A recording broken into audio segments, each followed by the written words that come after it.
Hello, garden friends. I'm walking the garden and I was hoping you would come with me today. I just have to look around. I have some chores to do and kind of mourn the garden. It's fall now, things are getting cold, and every time I come out to the garden, I have to remind myself that this is not going to be here very long, and that makes me a little bit sad. But I'm trying to soak in all the goodness before the fall and winter season really kick in. But yeah, let's start over here because I actually need to come through and pick all of this. This is the Roselle. This is the North Florida Roselle. And she has done exceedingly well for me this year. What I have not done is pick any of it. My mom did come by the other day and pick some of them, but I have been talking about how I'm going to pick and pick and pick, and I haven't done any picking whatsoever. One of the reasons is I've never actually grown Roselle, so initially I wasn't sure when to pick it and when it was too mature to be picked. But at this point, I'm going to pick a few of them, and I'm actually going to try to make a drink with them today. I was craving a drink yesterday, something cold and refreshing, and I thought I'd make a drink. It's called Zobo, and I actually have never made it before. I've drank it, never made it, and I'm just going to make some kind of version of it today. So I may not pick all of these, but I'll pick some at least to make the drink, and then maybe that will inspire me to come through and pick all of this. The second reason I haven't picked them, I think, is because if you look at my garden, most of it has died back or died down. There's not a lot of greenery, there's not a lot of color. But that one spot there, that one spot is glorious. It's all green, the leaves are still green. They don't look like they're being affected by the cold at all. And the red, I mean, this could be an ornamental plant. Now it is blown about, it's fallen down. If you've watched my videos, my older videos, I made one talking about how I rabbit-proofed some of my plants. And this is one of them because I was told that rabbits love Roselle. And I have rabbits. And when I say I mean the community, the wild rabbits. So I put it in this container, which has since, of course, fallen over in the wind. But this container was covered or surrounded by that chicken wire there. So I only have 2 plants in this container, but as you can see the tangle of stems that came out from there. I don't know, it branches quite a bit. And then it fell over in the wind. There were really high winds, 30 to 40 miles, I think, per hour. And so the plants in this bed just fell over, and that was one of them. But it still, I mean, managed to grow and then splayed itself all over. So that's why it's all scattered about. So next year, if I do plant Roselle, why do I say if? When I plant Roselle, I may have to stake it up or put it close to some kind of support I could tie it to. But even this way, I mean, it's beautiful. So I'll come through today and pick some of these and make a drink out of it. Now, I should have cleared some of these plants. This is my zinnia plant that made me so happy, but as you can see, it's dying off in parts. It got some disease. It gets this every year, and by every year, I mean this is the second year I've planted it, but it got the same leaf spot disease. I'm not sure what it's called, but it doesn't matter. This is the end of the season. It did fine up until the end. I could have done a second planting of them, I just didn't. And it's still flowering, but it's not as beautiful as it was before. But as you can see, new flowers everywhere. The butterflies still come by to get it. The eggplant is still being ravished by some pests. I still have flea beetles everywhere. I trimmed this plant because it was dying off, and then it started flowering again. I believe eggplants are perennial, just like peppers are, but here we grow them as annuals. Sorry, plane overhead. We get a lot of planes flying overhead here. The peppers are doing great. Well, at least some of them are doing great. This one is the purple cayenne, which you can see ripening from that purple, see a deeper purple here. And then it's turning red. So I've picked quite a few of these. I think it's a very beautiful plant. I need to come through and pick some to save seeds with. But some of the peppers, you can see yellowing. I didn't do very well this year with my peppers. This is the first year I've had any trouble with peppers, mostly because I had a lot of absences from the garden, did not fertilize like I usually do, and failed to water like I should have. But lesson learned. This is also my first year growing peppers in ground. Say hi to the shadow. Hi, shadow. All right. More peppers in the back. You can see a lot of yellowing, but I have a lot of fruit there I need to go pick. Now my tomatoes, a tomato disaster. See, my plan didn't work this year. My plan to have 2 tunnels of greenery failed this year. And once again, my first year ever not having tomatoes all the way to the fall and the frost. Yeah. So if you've ever wondered if using hydrogen peroxide and baking soda works, yes, that's what I used to use. I used to have a routine to spray them, and this year I did not, and you can see the results.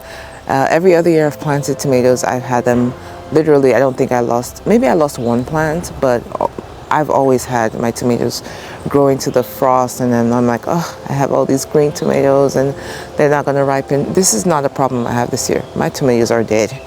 So, lesson learned. Keep your tomatoes healthy. I've got bags everywhere because I'm taking the compost out. I had kitchen scraps, so these 2 bags here, and I have 2 in here. And I have to put them in my little compost spaces. Now here is the main one. If I can get through this tangle of basil. There's that hole there. Can you see it? I'm going to go around and there you go. You can see it. So this one I put in like 2 weeks ago. So about 2 weeks ago I put this in. Of course the eggshells are still completely visible. It takes a long time for eggshells to break down. I don't mind because I figure these eggshells will break down within the next 2 years and release their calcium. So whatever calcium I had from the eggshells 2 years ago is what I'm utilizing, if that makes sense. But I don't care. Whenever they break down, they break down. And this is the container I had on top of them. I had soil. Can you see this? This is the soil that I made. Now this soil here, I know it's kind of dark. Maybe I can lift it up. Ooh, I can't, not one-handed. Let's move here. There you go. Light. All right, so this soil here I made in this container, which I used to cover that hole there. So I just put kitchen scraps in the bottom and then covered it with regular soil, just a layer of soil, just so the flies don't get to it. And it broke down. I just turned it into this container, but it broke down to this rich humus soil. You can see the eggshells still there. Like I said, eventually they'll figure their breakdown process out. Now I can use this to grow more food. So it does work if you don't have a compost pile. You can use just plastic containers, put the food scraps at the bottom, cover it with leaves, cover it with soil, and let it break down on its own. You don't have to turn it. Eventually it will break down. Better than throwing it in the trash. Feed your soil. Now I've got more scraps to put in the container and in the hole in the ground and make myself some more soil. So some more chores I have to do. I've got to get this basil. This is the AVV Intour basil. I need to come cut this. This one was very prolific. So I do believe I'll plant her again next year. The blue spice basil, I don't think I'll plant that one again, only because it looks like a very vigorous plant. I don't like to eat it. The bees love it, but I don't, so I'm not sure I'll plant it. Plus, I know it's going to spring up on its own because it made so many seeds, and I know it's going to come up on its own. I don't want to encourage it. I don't have to plant it. I know it'll come back. This plant here, I don't think I've shown you guys. I wish I hadn't planted it here because it's in the shade, but I am going to have to plant a lot of them next year because it's so beautiful. This is, let me get one of them so you can see. Do you see this? Oh, this one has a split on it. I have an ant on my hand. Yeah, you see it? Ah, boo-boo. Okay, so look at it. It looks like a delicious candy, but it's so pretty. Like I said, I wish it wasn't in the shade. This is the Pequeño Red. I've had the Pequeño Orange, and that one has been fruiting for a while, and it's beautiful, but this one beats it. This one is so beautiful. It seems to take longer to grow. It might be that it's just the spot where I put it, because the embed peppers took a longer time to grow than the ones I have in the green stalk and in my pepper aisle over there. But this one I'm gonna have to plant more of next year because it's so beautiful. And finally, my kids have found a pepper they actually don't mind. So more of this. Ooh, I just ate it, and it's not bad at all. Yep, definitely going to be planting that next year. So if you have a garden and you're coming to the end of the season, that may be the perfect time to look around and see which plants make you very annoyed and you have no intention of planting them again, as well as the plants that you definitely want to plant again. Make a list. So for instance, this is my brown jalapeno, most certainly making the list of planting again. This is my first year planting it. I wanted some brown in the garden, so I planted this one here, the jalapeno, as well as this one here, which is the Thunder Cache Brown. And this is one of the peppers I'm going to need to stake. I didn't stake any peppers this year, but this one definitely needs it. It's very lanky. But look at the pepper. Isn't she pretty? Looks like a super long cayenne pepper, but it ripens to brown. How many peppers do you know ripen to brown? I like it. Let me show you this one. Ugh, I'm fighting with the plant. I have a feeling I've had some friends come nibble on it, because you can see, look at all this brick broken up. Look. Yeah, I might have a rabbit visiting because I have found some evidence. Do you see it right here?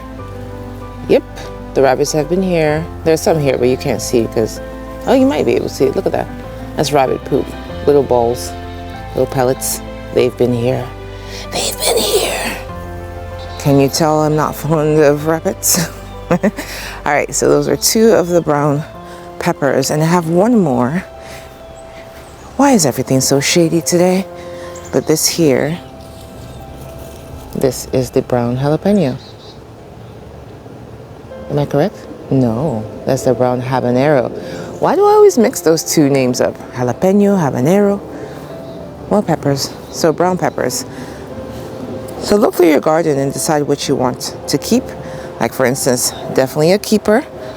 Ahi white lightning. The lemon drop is a forever friend. The shishido I do not care for and will not be growing again.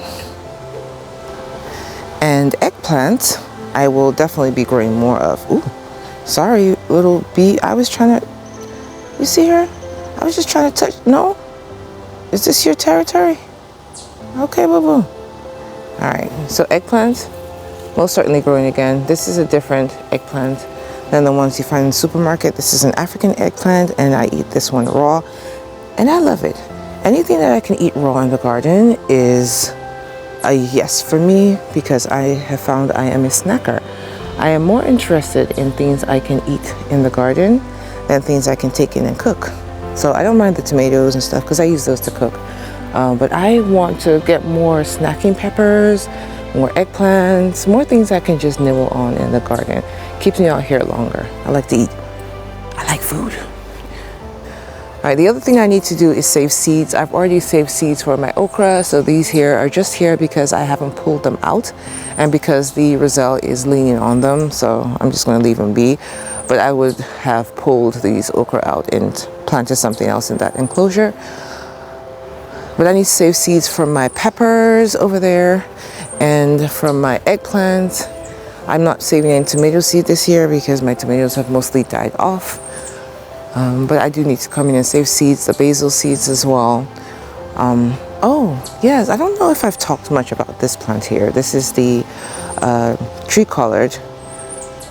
It's a purple tree collard. I planted this last year. It's in a container here, but of course its roots have gone through the container into the ground, into the bed there. And it leaned over, so it looks like it's growing over here, but it's actually in the corner of the bed there and fell over. It was chewed on by rabbits, still came up. I have taken only one cutting from it and grown it in a container, so I'm going to plant it out somewhere else. But I need to take more cuttings because I like it. The leaf is kind of hard. It does get leaf damage from pests, but not as much as the regular kale does. And it is perennial, so it will keep going through the winter. It'll keep growing forever and ever, and you can just keep propagating it. So I'm going to get cuttings from this and plant it in other areas in the garden. I love it. So if you want one of these, I believe I got this from the Tree Colored Project. Yeah, they have different types. I chose the purple, but there are so many different types of tree colored. Get you some. Now, this year I didn't make the decision to plant a fall garden on time because I was so overwhelmed by the summer garden, and it was so hot that I just gave up on coming out here except to keep some things alive by watering. But eventually I did get around to putting some things in the ground. So this here is a pea plant. I don't know if it's going to do anything, but at least I get to watch it grow. And I put some daikon radishes in here, and I just noticed they're popping up. I don't know if you can see them. Let me put you in the other part of the garden where it's probably more visible. Over here. So right here, you can see why are these bees after me today? Am I in your way? Here, the daikon radishes have come up. And because of my dear rabbits, I did try to cover them here. There's one here exposed to the elements. Hopefully they leave it alone. Another one on the side. Let's see if I can get her under cover. There you go. So the reason I planted the daikon radishes is they have a really deep root, dig a deep root, and I'm hoping it will help to break up the soil. The soil here is not amended at all. This is literally, I just put these bricks down and put the wood and made this bed, and I put not even 1 inch of soil on top of it, covered it with cardboard boxes, and started growing in it. So this bed didn't do very well, expectedly. It did grow me quite a bit of eggplant and all this basil that I don't eat, and I did have a beautiful squash here, but it wasn't a container, so that probably is why it made it. But I do need to work on the soil, so I'm hoping the daikon radishes will help to break it up a little bit. I'm going to put some organic matter in here over the fall and winter and see if I can build this bed up for next year. Next year is going to be glorious.